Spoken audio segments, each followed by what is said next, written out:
Welcome to Nerdarchy. For nerds, by nerds. I'm Nerdicus Dave, and today I am joined by Brian and Colin of Creature Curations. How are you doing today, sir? I'm doing awesome. Thanks for having me again. I believe fourth time's a charm. Has it been that many already? It is. This is my fourth go. Yeah. Well, over a couple years too. Yeah, So, absolutely. so I believe you were on the first go around a couple times. Now we got you back here. So, for one of the reasons is that you have a Kickstarter going on, so we wanted to let people know what's going on with Creature Creations because you have these adorable squeezes that Thank you. that are on the Kickstarter now, which is doing really well. Congratulations! Thank you. Thank you very much. I'm so excited to be bringing more squishy goodness to people's houses. If you haven't seen them, this is one of the Igors from Series 1. They're slow rise foam squishies. And I've got a couple of prototypes of some of the ones that are in Series 2, which are a gelatinous cube. And we've got all sorts of different colorways of this. The Kickstarter exclusive, which is the legendary Black Ooze. Yeah. Then a Mimic we've got. And these are because there's so much more space in between. They're so much squishier. Like the Igor, even though they have like a similar width because of the eye stalks coming off to the side, there's less. It's not as dense, or it's not as much room to give it some squeezes. And I just noticed too. I don't know. The last time we talked, were you doing the web comics? No, I wasn't. But I did I self-published my very first comic book in 1999. So the first convention I ever did was in 99 in just outside of DC at the Small Press Expo, where it's all like indie publishers. And I don't even know if that's around anymore, but it was an amazing, awesome experience. I did this 3-issue black and white crime noir series. And then I published an anthology with 5 8-page stories as well by other people. And then I made all these comics. I sold a few, and then I didn't have distribution or anything. So then I didn't do comics again until 2004, where I did this sci-fi Western that I painted in watercolors, which 2004, there wasn't a huge market for non-superhero books. And non-superhero books that are painted and that are full color when there isn't really digital printing yet. So you had to do traditional offset printing. So I had to get at least 1,000 copies of each book. So even though I got distribution for that, 1,000 copies, I'd sell 100, 150 through Diamond distributors.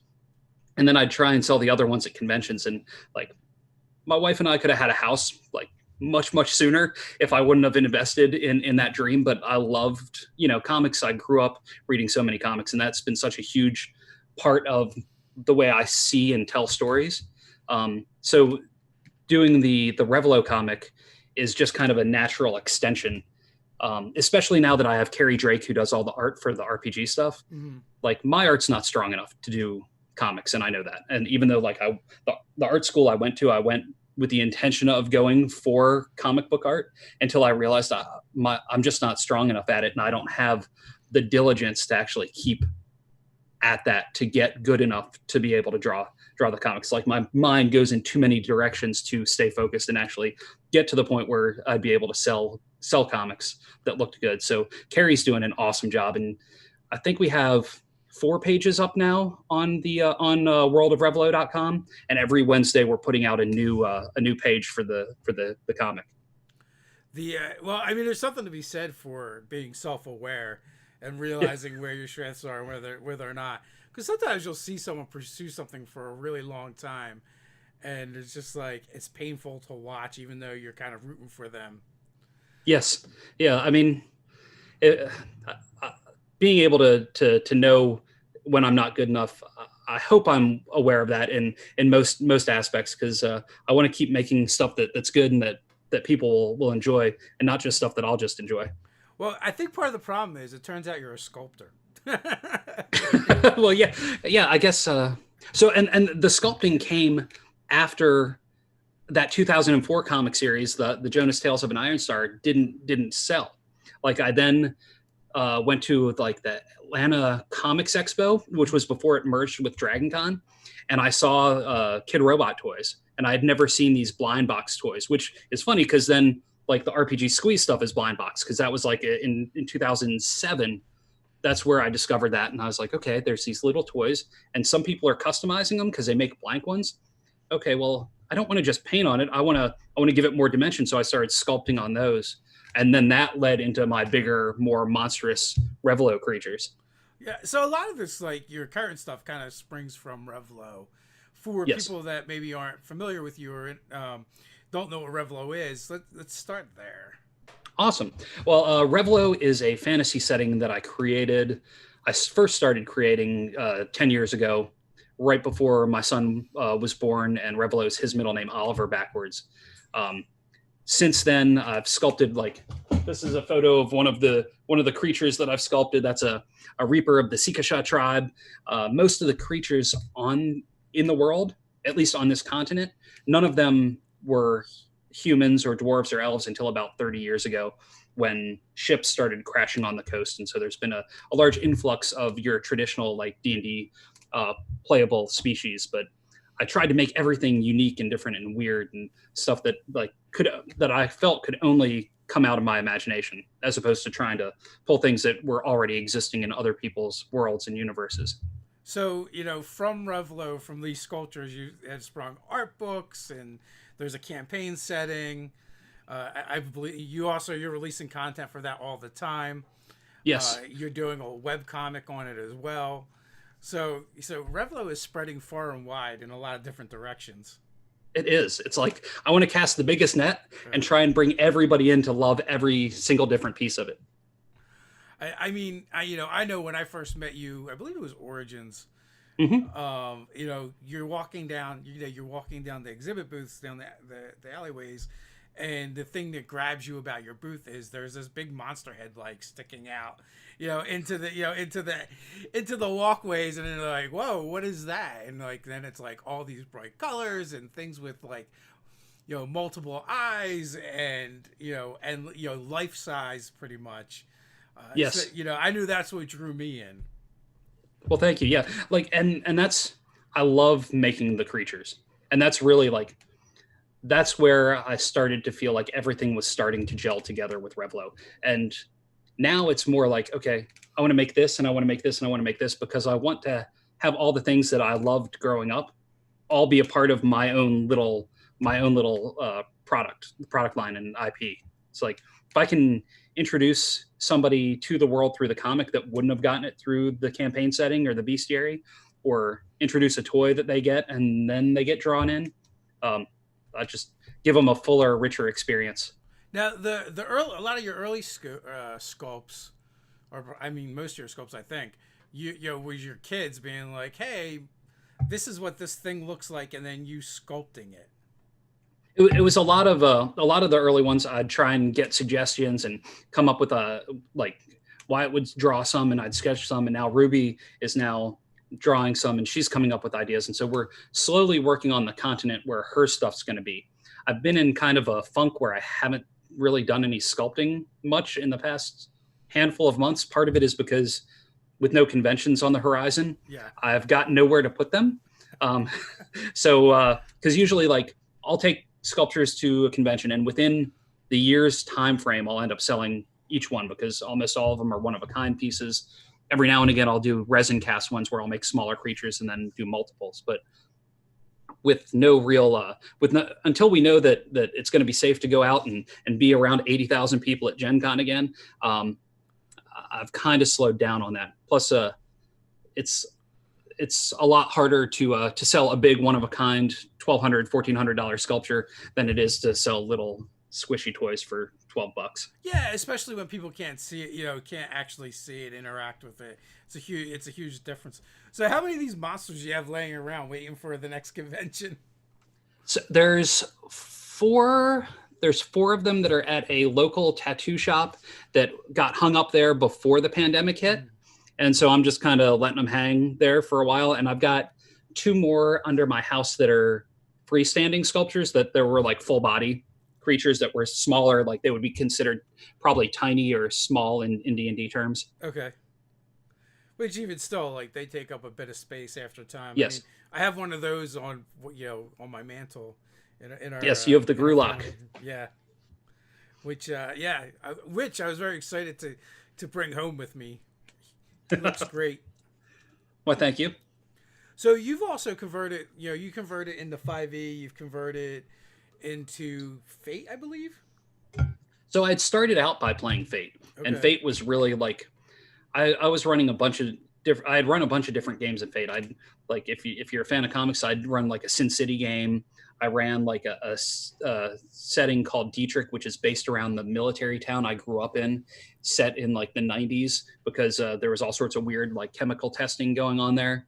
And then I when I first started running Revlo as a game, I ran it in Fate just because I'm very rules light. Yeah. But when I was doing that, Wyatt was, I want to say like 8 or 9 at the time, and he's almost 11 now. And I'd throw Fate books at him, and I'd like even like third party ones, and there wasn't enough rules or crunch in it.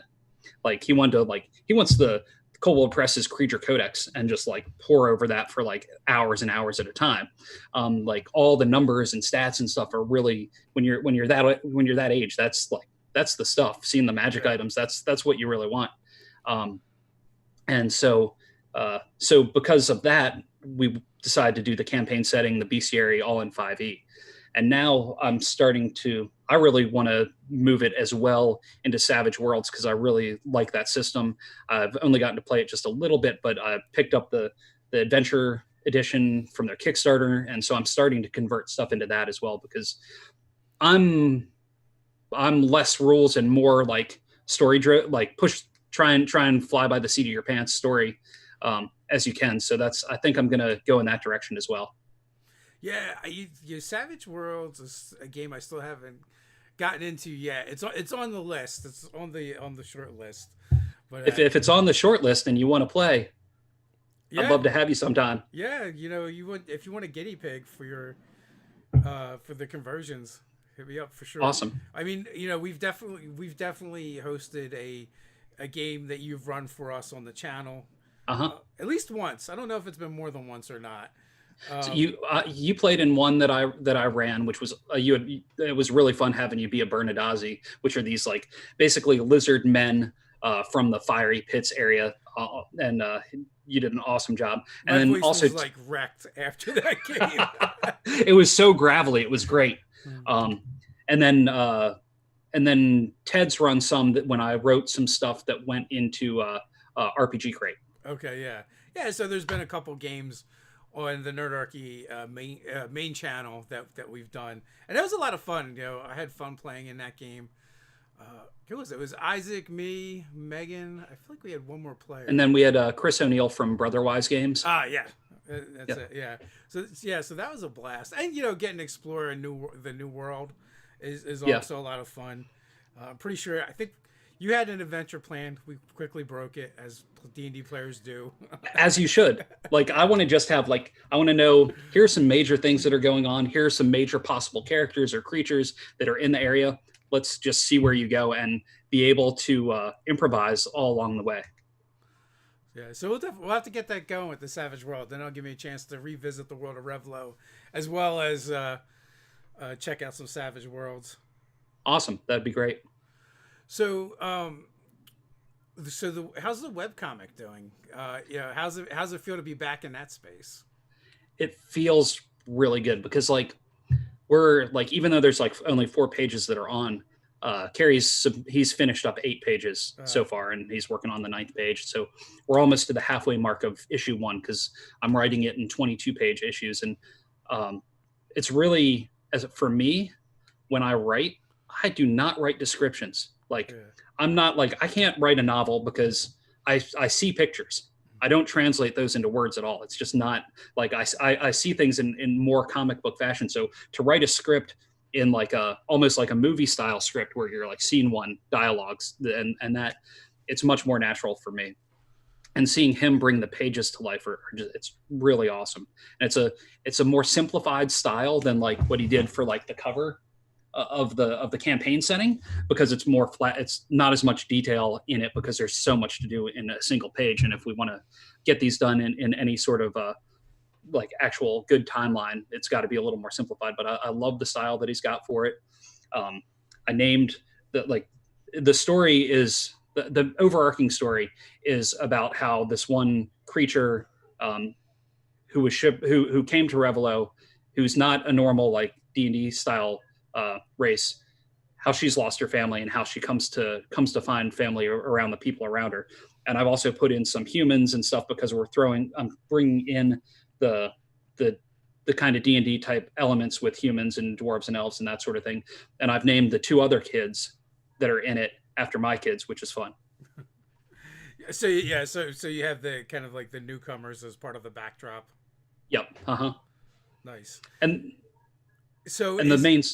Sorry, go ahead. I was just going to ask. So is it around a group of characters or this one character?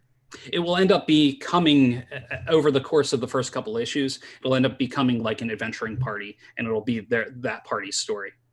It's really like one of the main big story arcs. It follows along one of the main big story arcs that are laid out in the campaign setting for some of the themes that are going on within the world. Okay, that makes sense. Double duty. And, circling back. So what is this particular story inspired off of anything else, or the characters inspired off of anything else other than what's in the campaign setting? Kind of in a way, because like when I first started coming up with it, like the idea of at the time there was a lot of hostility. It felt like there was a lot of hostility towards people that had migrated, the migrants. And so like I want to have like underlying themes that, just because you're not from here doesn't mean you can't be a part of things. And trying to just have a good positive overall message to the storyline. Oh, okay. So kind of counterintuitive to the themes that have already been introduced. Right. Yes. Or a counterpoint, exactly. I should say. Yeah. Yep. Nice. Because there's one main villain in the campaign setting that is a human that's an outlander from the other worlds, but that doesn't mean all the humans that are in Revlo are bad. Just that one in particular. Yeah, just that one's a real pain in the. He's a real villain. Yeah. So, do your critters from RPG Squeeze, did they work their way back into any of your other products? Only yes, because like these are all like classic, RPG creatures. So I have like my enamel pins and my patches, and so that's what actually inspired. Well, taking it way back, the very first Kickstarter I ever did that failed was a kids board game that I had worked on with my son, and I had done these cartoony versions of RPG monsters. I had done Mimics and Igor and Gelatinous Cube, and I did a Shadow Cat. I'm trying to make sure I cover all the names that are copyrighted. Well, but what's that? I was just gonna say it's kind of funny because my son actually calls the Displacer Beast a phase cat because I guess he was introduced to the concept of the Displacer Beast via a third party. Right, and which called it a phase cat, which I think the what was it? There's a Metal Weave. I think it was Metal Weave Games that put out a book of baby bestiary. Oh yeah, yeah. Monsters, and I think he owned, like, I had gotten that for him. So nice. So from that, because of that, like Displacer Beasts to him are actually phase cats. Awesome. That's great. Yeah. So those like all those cartoony illustrations that I'd done, I did for that game, but then they didn't do anything. And then when I was doing convention booths and I had, big sculptures and mainly art stuff, I realized I needed smaller, inexpensive things that people could take with them. Mm-hmm. So then I took those illustrations and turned those into enamel pins.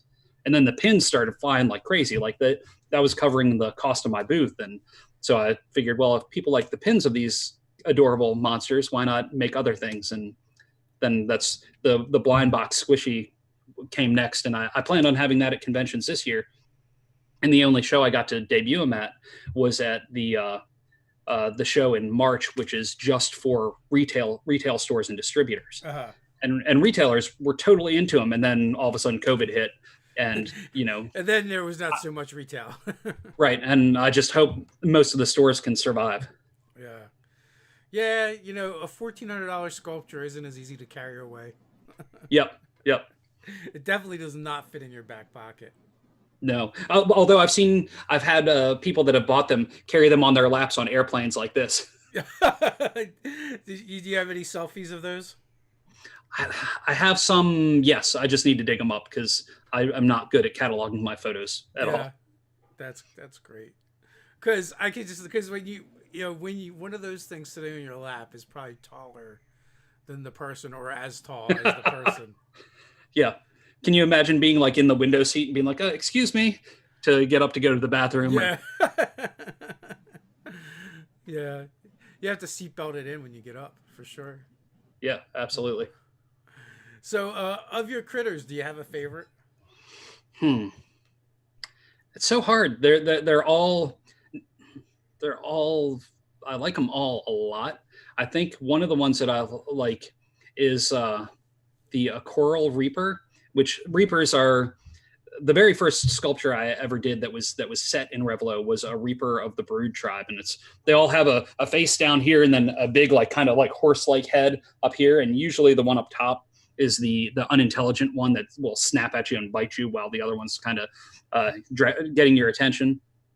But this one is much more colorful. It has almost the colors are much more Seussian, like, and it's a little more whimsical than some of my other creatures. So I think that's probably my favorite. It's also one that my wife convinced me to keep as part of our family collection. We have about 3 of my sculptures that they my family liked too much and just couldn't go on to anybody else's home. Well, it's good that you got the family support so much so that they want to keep the stuff you make. Not Oh so yeah, good that you're like, hey, I need to sell this stuff so we can it's keep like eating. that's right. We got to pay the mortgage. Come on. Yeah. So, what would an interaction with a Reaper be like in the world of Revlo for either another Desnant or a newcomer? How would Sure. that play out, especially if the top head is trying to snap at you? Gotcha. Well, so it depends on because like when the Reapers were first created by the gods and they splintered off into different areas of the world, they then evolved differently. So each tribe of Reapers has their own kind of characteristics and personalities. So, like for instance, the Reapers of the Brood tribe, which are the very first Reapers that were ever created, they live primarily just in the icy divide, and they are they're not violent by nature. They're much more stoic, and they have a little more control over. Even though there are two separate minds at work, their top head would kind of be more inclined to just not pay you any mind, especially if you're not coming across as being threatening or trying to do anything uh, to harm the body of that reaper. Some of the other ones, like the Sikasha tribe that lives in the marsh area. Sometimes you wouldn't even see the lower body, and this head's just kind of floating above the water, and then just snap at you. And the bottom head may not even know what's happening until they start to feel their stomach fill from what they just spit off. um, and are they a monster or are they one of the playable races? They are. I have 2 of the Reaper tribes that are playable at this point, but the other ones I haven't created as playable as of yet. But I think there were 9 playable races between the campaign setting book and the bestiary. I went ahead and put 2 of them in the bestiary for people that just got the bestiary, Mm-hmm. so that they would get a feel for the flavor of the setting a little bit as well. And then through Patreon, we've released at least 5 or 7 more, because I keep sculpting these things and I keep making them intelligent creatures just by the way I sculpt them. And it's like, okay, when am I going to just make creatures and monsters and not Yeah. stuff that wants to live in society? Have you sculpted any monsters yet? Yes, yeah, there have definitely been some beasts that are not intelligent, and there's have been a handful of those. And what would be an example of one of those? Let's see. There's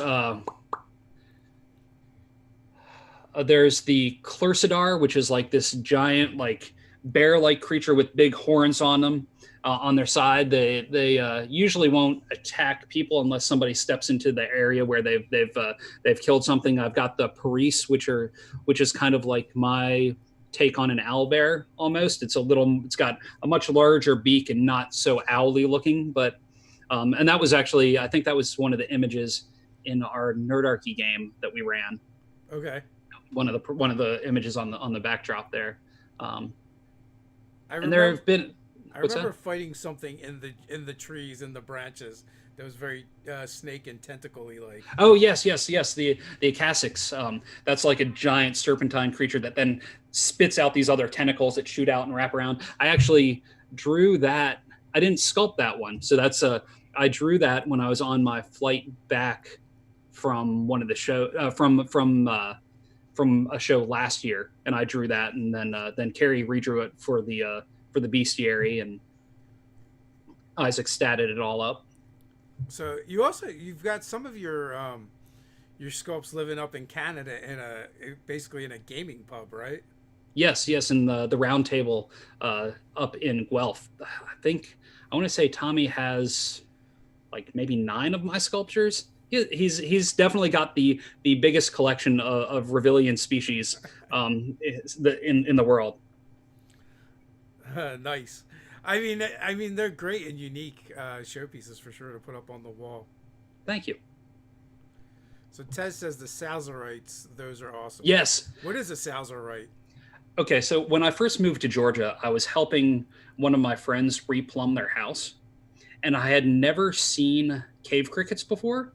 They're basically like spiders that when you shine a light on them, they jump like a cricket. And that scared the crap out of me. So Yeah. naturally, I put that into my next D&D game. And then eventually, years later, I took that monster and turned them into the Salzarites. And so, hang on. Here's these I actually ran a Kickstarter 4 years ago, and they were resin cast. So this is a smaller sized one. They have multiple legs like a spider, and they have jumping. And we probably have like 6 or 7 different variations of these, depending on the region of Revlo. You say smaller, yet the head is nearly the same size as yours. Well, yeah. Well, there's ones that are large enough that some species in Revlo ride on them. Oh, okay. Nice. Well, even that one can be ridden if you have a small enough rider. Yeah, true. And a lot of the species in Revlo are smaller because I sculpt things that are life size to me, or life size for the world. Sometimes when I do a head that's this big, it's like, okay, well, a lot of these playable races are 3 feet to 4 feet tall. Have you come up with an in game or in story reason why Revlo's creatures tend to scale smaller? No, I've not. Their gods, but I probably their should. Gods have tiny hands. So. They do. We did. We threw in a subclass, the monster hunter / taxidermist, as a nod to me and where they all came from. Oh, nice. Did they draw you up as a character? No. The character that is like the token big game hunter character is more of a nod to Craven from Spider-Man. Craven the Hunter. It's a good way to go. He's one of my favorite Spider-Man villains. Yep. I loved Craven's Last Hunt when however old I was when I got that. So we're gonna switch gears a little bit. Are you still an avid comic book collector? No, not at all. I go like in waves. Like at first the waves were like every 3 years I'd go in and I'd buy a whole bunch and then I'd read through them and then I'd stop. And then it got to like 5 years and now it's like, okay, every decade I'm going to go and pick up a whole bunch of graphic novels and read through them. But lately, just due to real financial expenses of family and stuff, my spending on things like that have definitely diminished significantly. Yeah. So you hear that, folks? Don't have a family; it'll suck the fun right out of your life. No, I totally get that. Like I gone down that same road. Like I collected comics into my early 20s, and then kind of stopped for financial reasons. I'm like, I spend a lot of money on comics, and now like I'll just like every couple years just get a stash of graphic novels. You know what I found the biggest problem with that is? What's that? Between times that I would do it, I'd be like. I'd pick up a bunch and be like, I have no idea what's going on in comics. And you get them and it's like all weird, right? Right, because you missed out on so much? Yeah, relative to where I was reading before. And, because I think I stopped reading right around, like, Civil War. Okay. Just before that. And so, like, I went back, picked up Civil War. I'm like, oh, this is kind of cool. and then it's like Avengers versus X-Men, and I'm like, what is this? What is going on? You know, and you know, and with every couple of years that I would leap forward, it would be that, but more. Yep. I dropped off of a lot of superhero books.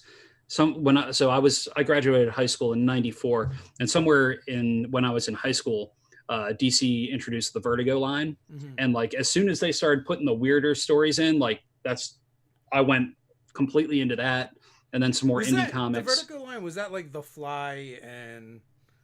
It was like Sandman, Shade the Changing Man. They Oh no moved no. Swamp Thing into that. Um, Yeah, because they the, so I feel like no, maybe it was a couple of years later. I don't know if they picked up a different. They acquired another company, introduced like all these other characters as well, but it wasn't the Vertigo line. It was a different okay, one. was it? Did they acquire Valiant at some point? I don't know. But so then I went into more of that direction and Dark Horse Comics stuff as well, and then um, then I started following like writers like I started reading like Brian Bendis's work when I was in college because he was with Caliber at the time, and I was really big into. I was reading a lot of like pulp crime novels anyway, and he was doing these black and white crime comics, so I started reading him. And then when he moved to Marvel, that's when I started getting back into superheroes because I was reading his Daredevil and like David Mack's Daredevil, and I was reading David Mack's Kabuki, and so I came back into the superhero fold for a little bit before I kind of fell off the comics train again for a while. But that was the whole reason I got a job as a kid. I got a paper route in middle school so that I could buy more comic books, and then from the paper route I got the job at 7-Eleven so that I could buy more comics and more gaming stuff. And it just like that's what's the reason that I probably started working as hard at such a young age as I did. Your whole work ethic was based around Yeah. gaming and comics. Yep, pretty much. That's it's not a bad. They're not bad habits to have. They could be worse. Yep. You know, it's Well, not like, cigarettes at the time too, but yeah. I've given that up a long time ago. I feel that so hard. Yep. So, are you still I know for a while you were running some games for kids. Are you still doing that? Yeah, so I'm doing. So I was doing twice a week where I was running kids games, and then on one of the days I passed that on to the kids. So they're now doing rotating DM spots. So like for 2 weeks, one kid will DM, then the next 2 weeks another one will. They'll keep the same characters going, which is awesome. They're using like my video channel, like that I have, that they have a room that they can go in and do that there. And then the other day of the week, I'm still running a game for them, which is good. It's running them in a Revlo game, so it's like most of these kids, their first campaign setting playing in is my world, which is totally amazing. Nice. And like, go ahead. I was just gonna say you have a lot of really cool props. So and like one kid, like he started telling me all this stuff, like stuff that my brain just didn't retain anymore. That was all about the gods and the setting, and like he knew it all, which was fantastic. Nice. So now you have people that know your world better than you do. Yes. Look, they have an unfair advantage. Their brains are barely used, and yes, they're like little sponge sponges sucking it up. Yeah. Which is super cool. So you've passed the torch. Yes. Yeah, which is awesome. And I've got another group of kids that want me to run a game. And so I'm just trying to figure out how and when for the time, because all of a sudden my day job stuff got busy. Then my Kickstarter hit. And so now it's like, okay, let me find a time where I can work a game in once a week for them. Where are these all like friends of your children? So the one group was, but then also like a friend of mine from conventions, their kid joined in, that like I hadn't met their kid, but I knew them from conventions. Mm-hmm. And then this other group of kids are a friend of mine from back in high school and a bunch of her friends' kids that are now like, none of their parents have time to run games. So, but they want their kids to be introduced to role playing. So, okay, cool. I know for a little bit you were trying to run them in like local libraries, right? No, I hadn't done that. I know there's a guy in Florida that does that, I think. So it's probably someone else I was talking to. But, yep. You game creators all look the same.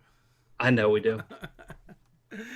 So what about other than that? Are you getting into any other gaming in? So I have a monthly Revlo game that I run for friends of mine that I do online because of the pandemic, and then I'm also going to hopefully be starting up the Savage Worlds version of a Revlo game as well. That'll just be a monthly game too, just because I can't take unless I could figure out a way to work it in during the week. I can't take away that many days on the weekend from my family. Yeah, it gets tough. Yep. Families are demanding. They want your time. Yep. Why do they want to see me? Yeah. How long have you been running the monthly game for your friends? I want to say 6 months, maybe. Okay. But my whole time continuum is kind of bad. So like we had run a different game, then we stopped that, then because we had originally played where everybody was like Outlanders, but then I wanted everybody to be indigenous to the setting so that we could work through any issues as we developed more content. Mm-hmm. And right now we kind of work through every month we put out NPCs, monsters, magic items, and like location, and also a kind of scenario with it. So I kind of work through some of that in the game, but Isaac also writes on that. So I tend to change it significantly from what we put out just to keep him a little bit surprised as to what's going on. Besides, who wants to play an elf or a dwarf where you can be a Berndazi or a Reaper? Exactly. Be something fun and new that you've never experienced before. What is the monkey-like race? Oh, the Precinolite? Yeah. So they have a prehensile tail. They're about 18 inches to their shoulder when they're on all fours. They have antlers for horn, like antler-like horns that are like trees, and they are from the floating forest. The biggest thing when playing one of them is they can't lie. So it's a very fun, like it's a very fun way to play a character where like you either just try to steer the conversation a completely different way, or you're just blunt about everything. Is it they can't lie or they can't deceive? They can't really deceive. Yeah.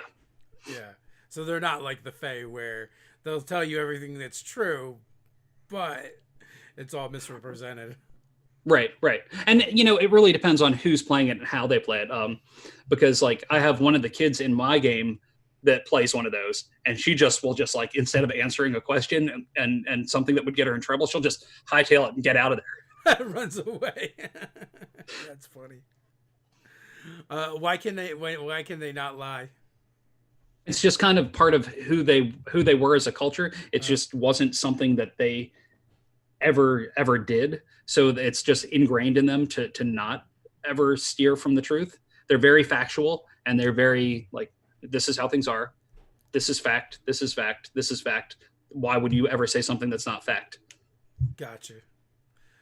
Are they a popular race? I imagine they would be. Prehensile yes. Are fun. Yeah. From what I'm hearing from folks, that's one of the most popular. That, and it's funny because another race from the floating forest, the Cockathralis, which are like my bird people, which kind of have heads that are similar in ways to Cockathrice, but a lot of people like the flight aspect. I like the liar tail on fire. Yeah. From Brian Smith. Well, it just makes me think that it'd be fun to introduce an aberrant or a evil one of those that does lie, and like no one expects it just because they're known to not lie.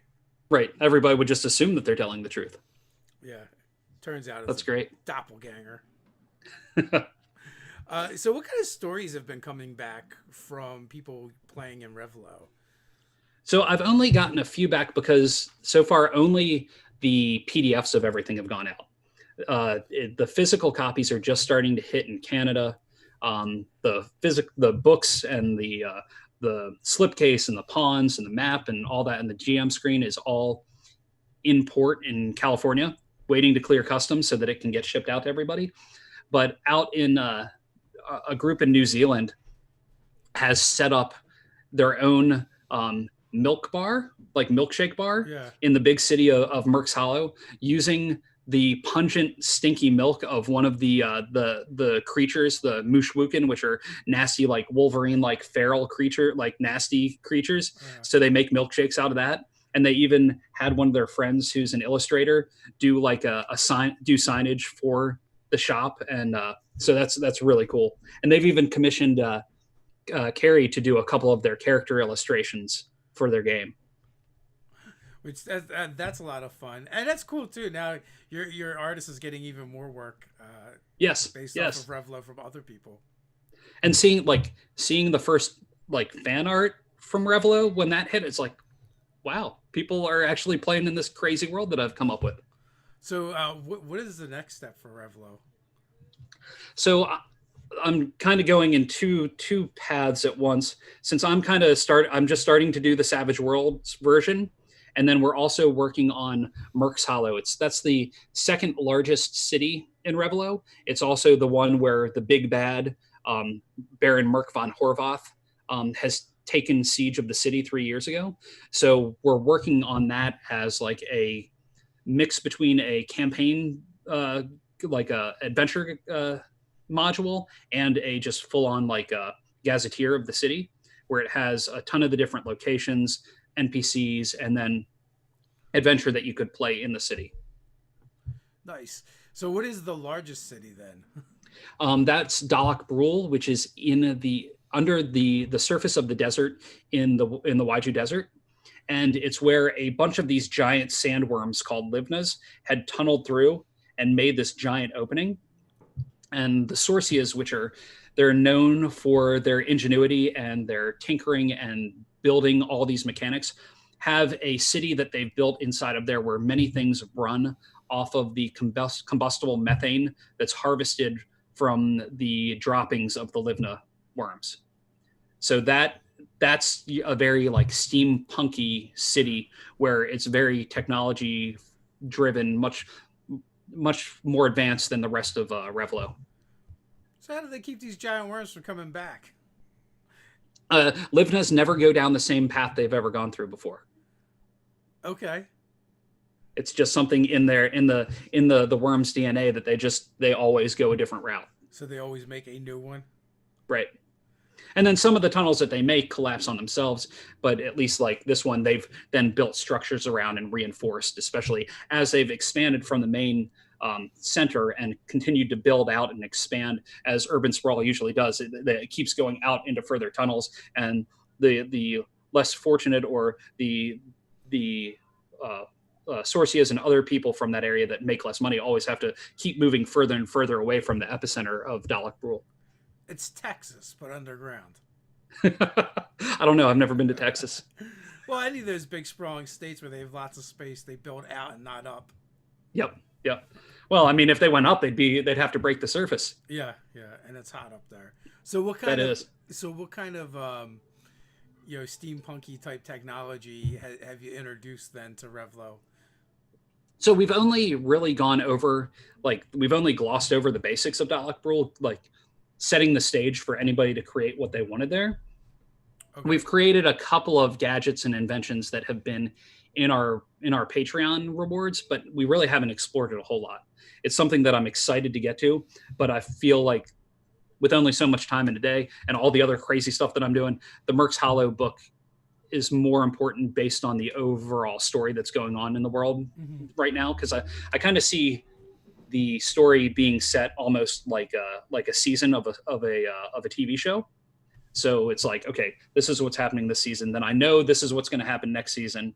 I know what's going to happen the one after that. So eventually we'll get to it, but until I start making a lot of money off Kickstarters, it may be a little while. Well, yeah. You mentioned your Patreon, where I know you make stuff over there all the time. Nerdarchist Ted is a member of your Patreon as well. Thank you, Ted. He's in the chat floating around. Yep. So what can people expect over there? So depending on the pledge level, one of the pledge levels you get are basically print and play cards, which are a mix of 4 items, either NPCs, magic items, or monsters each month. Then the next level up has that, along with a map of a location, along with what's in it, and kind of like a little mini encounter or adventure. Part of what we've done this year is connecting them, so it's like an ongoing. It could be played as an ongoing adventure, and then after that we have that with virtual tabletop content. Then after that we have that with all the content also in our World Anvil account. Okay, cool. So the World of Revlo is also over on World Anvil. Yes, yes, I love World Anvil. I think Janet and Demetrius are awesome, and the community they've built is incredible. Yeah, they're great. They're great people, and that platform is awesome. I find it a little daunting though. The couple of times I've gone in there to play with it. Who runs your World Anvil? That's me. Nice. Yep. Yeah, it's. If you need any tips, let me know. It is so in depth. The couple times that I've tried playing with it, it actually just made me feel stupid, to be honest with you, because it's so deep, and it asks so many like very poignant questions. So what I've found is I go in and I put in what I need to put in. Yeah. The capabilities are there to put in so much more. But like I've put in our entire campaign setting book, I've put in our entire bestiary, I've put in all the stats for all those as well. So like if I'm running a game and I want to look up a certain creature real quick, I can just pop it up, and then it's fast to be able to do that and easy. So how long does it take you to put in a whole book? Is there an easy way to import that, or did you have to manually type everything? No, so I'd go and I'd do copy from like my layout, like InDesign, copy, paste, copy, paste, copy, paste. And so, no, it was time consuming, but I did it spaced out over a chunk of time. Nice. Any non-Revlo games in your repertoire? Are you playing? That I'm playing? No. Oh yeah. Well, I was playing in my friend's Starfinder game, which was awesome. Just to play something completely different, but he's trying to get his house together to sell. So that game is currently on hold. Yeah. And I want to revisit my Dietrich campaigns game, just because it was really fun to play, because it was easy for me to make up stuff on the fly, since it was set in my hometown and it was set in like the mid 90s. It was fun to play a more modern game. But until I get more time, I don't think I'll be able to bring that back. And that was more like Monster of the Week, like Supernatural, Buffy sort of storyline. Episodic. Yeah, that's kind of nice too, especially if you have a group of players that can't all make it at the same time all the time. Yeah. So what were you playing in Starfinder? My character. Have you ever seen the TV show Destination Truth, with the guy that goes around to different locations to try and find out about the lore of monsters that they think is somewhere? No, but okay. Okay, so basically, my character thinks he's a digital personality, like where he goes into locations and films about these monsters, and then broadcasts them once he gets to a space station where he can like put it out to people. So I can't. I'm terrible because we've only played a handful of times. The ones that have the antenna. Oh yeah, I know which one you're talking about. I don't know the name off the top of my head though. That's the race I am, and I'm just a very charismatic character that thinks he's bigger than, like, more well known and more popular than he actually is. Yeah. And he's like, "Oh, of course you've seen me before," that sort of thing. Nice. So he's a social media celebrity in his own mind. Yes, exactly. Yep. Nice. But revolving around monsters, because that's the stuff I like. Because monsters, sure. Yeah. Yeah, I've only played in one game so far, and played a Yasaki. Something about rat people. Yes. Especially rat people that build and make things that may or may not explode. Totally. So, it's good to get a kind of a palate cleanser. I mean, for us, we're doing that kind of with the Expanse right now. We just played our second session this past weekend. Awesome. So you just need to play different systems, different genres to mix it up a little bit. Absolutely. How's the Expanse system?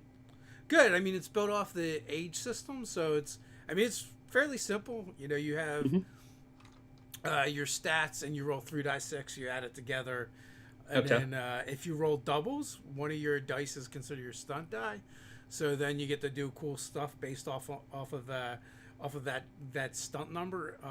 It's like the best part and the worst part of the system. Okay. Because like every different activity you might do, whether it's there might be a thing for general combat, melee combat, guns, and then there might be like research and exploration and infiltration. Like they're all different charts for your stunts.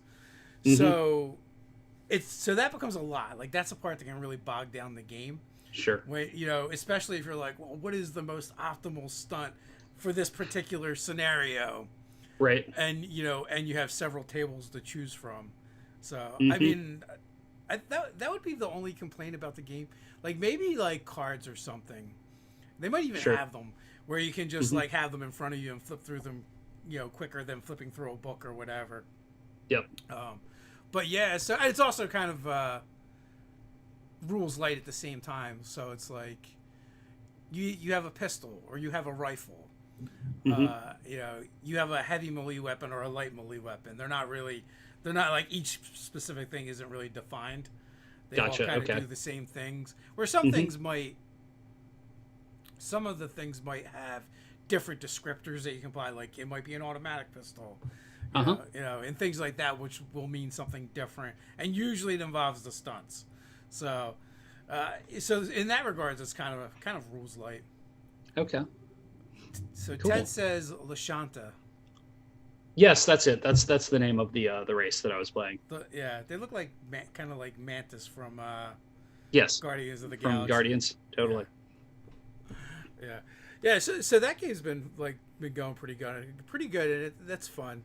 It's Age is also one of the other systems I had been wanting to explore anyway, so it just works out. We have James and Tricasa running that for us, and actually my wife playing in that. She's awesome. Kind of new to gaming, so she's just started playing D&D a little bit more, and then a new system as well, which she was really nervous about learning a new system, but I was like, don't worry about it. Especially when you're all learning together. Yeah, like that's the best time. So I was like, we're all asking the same questions and just trying to figure it out. Yep. Plus, role playing games at their best is just like, hey, I want to do a thing, and then the GM will tell you what to roll. So, right, exactly. If you need to roll anything at all. So, yeah, and I also used it as a way to get her into the show. Nice. So Excellent. So we were getting ready to play, and it's also a monthly game. So right. I was like, well, there's this whole show we could watch. I had already watched it, and it's when I actually went and watched it with her again. And I generally don't do that, but Expanse is a really good show. So I'm a season behind on it because I can't ever seem to find it. Like that's one I want to dedicate my full attention to. Yeah. And I'll burn through a lot of shows like on a second monitor while I'm working, and that's just one I can't do it for. Yeah, so, there's a lot going on. Yeah, so we're all playing Belters. Nice. And I think it's funny because when people don't know what the show's about, they're like, "Well, what's a Belter?" I'm like, "Think Space Hillbilly." Yeah. Awesome. That sounds like a lot of fun. I have a feeling I'll probably end up getting into a Lovecraftian game since I'm doing more work with Infinite Black, and since that's kind of their jam. Yeah. You're just gonna get sucked into it like a black hole. Yes. What kind of game do you think that'll be? Like Cthulhu stuff, or are they have their own mythology and stuff that they have behind like the dice that they make, and like they write a lot of lore that goes with it. So it'll be something that they've come up with that's based on Lovecraftian stuff, but it'll be their own spin on it. Do they have their own system, or are they using third partying? I'm pretty sure they're going to third party, but we haven't set up a game yet, but we've been talking about doing some of that. Hopefully once their next Kickstarter that launches tomorrow is over, we'll be able to do some playing. Yeah. So Ted said he'd look it up, but he's got the book close. Yeah. Well, the book, nice. The bookshelf is not very far. I actually have the book too. I think I'm looking at a couple really thick ones, and I think the thickest one is probably Starfinder. Maybe. Or is it a giant monster book? It is. Nice. Yep. Yeah, there is always gaming stuff not far away. Yeah, of course. So you mentioned you said you had two things you're working on. You're going in two different directions. One was the city. Did you mention the second one? The city. Oh, and then the other one is doing the Savage Worlds version of the Revlo stuff. Okay, yeah, which is going to take up quite a bit of time, I imagine. It's crazy because like I converted all the races into playable species like in like over the weekend while I was doing other stuff. Mm-hmm. It really like that part didn't take too long. So we'll see about how like all the rest of it with like edges and skills and hindrances. See how long that stuff takes. Is Savage Worlds class based or is it skill based? It's skill based. Okay. Which I like better anyway because I like creating a character based on like coming up with the story of the character and then taking stuff that seems to fit that character better. Yeah, I feel like most systems have moved away from class based anyway. Yep. That's just an old D&D holdover. Yeah. And one of the things I like about this is, well, I mean, as being somebody that loves Fate, I love that you get to use the funny shaped dice with this one because like without using the polyhedral dice, it doesn't have quite the same, like there's something in the brain that triggers like, ooh, my shinies. Yeah. Pluses and minuses aren't doing it for you. I mean, I enjoyed it, but like my kids would much rather be like, ooh, how many sides does this have? Yeah, I think so. I think you're You right. know? I mean, it's like grabbing the different dice and needing a lot of them, things like that kind of trigger. I mean, in Fate, you can get that somewhat with depending on the pool or whatever you end up building, but definitely there's something to be said for the polyhedrals that grab the brain. They've been around for a long time, so They have. So we are coming up on the hour mark. Final thoughts before we head on out? No, just try and get out there and do something creative. Yeah. As always, there are links in the description, and I guess once this thing is not live anymore, it will be in the pinned comment as well. And with that, until next time, stay nerdy. Bye, guys. Go check out the Kickstarter for sure.